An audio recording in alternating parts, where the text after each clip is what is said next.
Hello friends. आज हम पढ़ेंगे चैप्टर नंबर 9 जो कि लास्ट चैप्टर है एक्साइज एक्ट का, विच इज़ मिसलेनियस। ये चैप्टर स्टार्ट होता है सेक्शन नंबर 62 से और एंड होता है सेक्शन नंबर 69 में। अब सेक्शन नंबर 62 एक सिंपल हेडिंग है कि पावर टू मेक रूल्स। तो रूल बनाने की शक्ति किसके पास होगी? तो ये स्टेट गवर्नमेंट के पास होगी।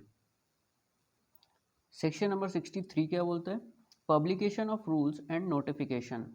जो भी रूल्स होंगे या फिर नोटिफिकेशन होगी उसको ऑफिशियल गैजेट में पब्लिश किया जाएगा। अब उसके बाद आते हैं section number 64, recovery of government dues. जो भी एक्साइज रेवेन्यू या फिर कोई लॉस डेट में एक्रू जो कि रिकवर करना है, तो जो पर्सन लाइबल है, जो पर्सन प्राइमरली लाइबल है टू पे द सेम, उससे हम रिकवर करेंगे। उससे जो एक्साइज ऑफिसर है वो रिकवर किया करेंगे। और साथ ही साथ अगर कोई मूवेबल प्रॉपर्टी है तो उसको डिस्ट्रेस या फिर सेल कर सकते हैं, या by any other process for recovery of land revenue due from land holders और फ्रॉम फार्मर्स ऑफ लैंड और देयर श्योरिटीज़। तो यहाँ पे सिर्फ और सिर्फ रिकवरी ऑफ गवर्नमेंट ड्यूज़, जो भी गवर्नमेंट के ड्यूज़ हैं उनको रिकवर करने की प्रोसेस बताई गई है। उसके बाद आते हैं सेक्शन नंबर 65 में। सेक्शन नंबर 65 गवर्नमेंट लियन के बारे में बात करते हैं। Government lien on property of defaulters. किसकी प्रॉपर्टी? डिफॉल्टर्स की प्रॉपर्टी पे गवर्नमेंट का लियन होगा। तो जो लियन का कंसेप्ट है पहले मैं वो आपको क्लियर कर देता हूँ। फॉर एग्जाम्पल, एक ए नाम का पर्सन है और उसके पास एक कार है और जो बी है वो उस कार का ड्राइवर है। अब ए बी को बोलता है कि यार तुम मेरी गाड़ी को सेल कर दो और तुमको इस पे 10% का मैं कमीशन दूंगा। तो जो ड्राइवर है वो उस कार को सेल कर देता है इन 1 लाख रुपीज़।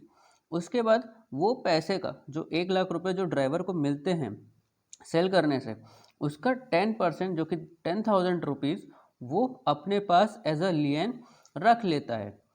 तो ये होता है लियन का कंसेप्ट। अब यहाँ पे जो एक्साइज एक्ट में गवर्नमेंट लियन के बारे में बताया गया है, गवर्नमेंट लियन के बारे में जो बताया गया है वो ये है कि in the event of default, अगर कोई डिफ़ॉल्ट कर देता है और वो पर्सन लाइसेंस्ड है और होल्डिंग अ लीज या फिर लीज होल्ड कर रहा है, तो जो डिस्टिलरी, ब्यूरी या फिर warehouse, shop, building, fittings, apparatus and all stocks of intoxicant materials for manufacturers, जो भी चीज़ें उनको वो अटैच कर सकते हैं।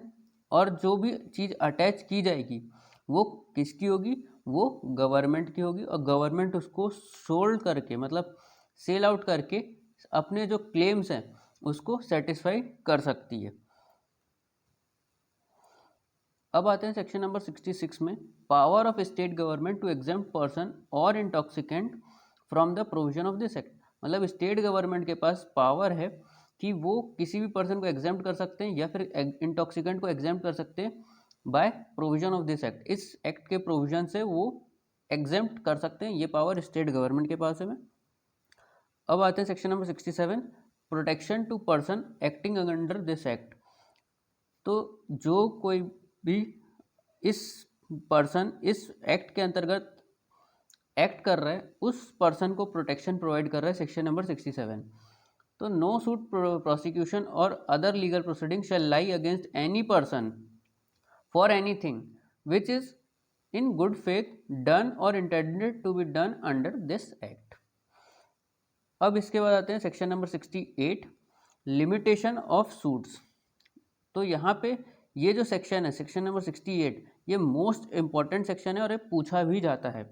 अब यहाँ पे बताया गया no suit shall lie against government, मतलब कोई भी सूट गवर्नमेंट के अगेंस्ट लाई नहीं करेगा, और against excise officer, police officer और land revenue officer in respect of anything done और alleged to be have been done in pursuance of this act. अगर ये लोग इस एक्ट के परसुएंस में कोई वर्क कर रहे हैं तो इनके ऊपर, इनके अगेंस्ट कोई भी सूट आप नहीं ला सकते, क्योंकि ये इस एक्ट के अंतर्गत रहते हुए काम कर रहे हैं।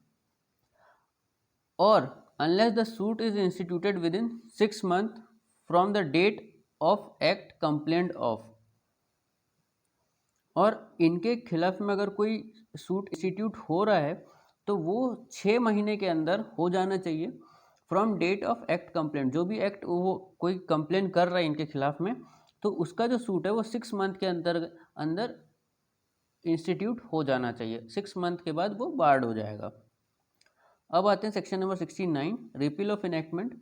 इसमें बता दिया गया कि जो शेड्यूल में जो नाम दिए गए हैं एक्ट्स के वो रिपील हो जाएंगे।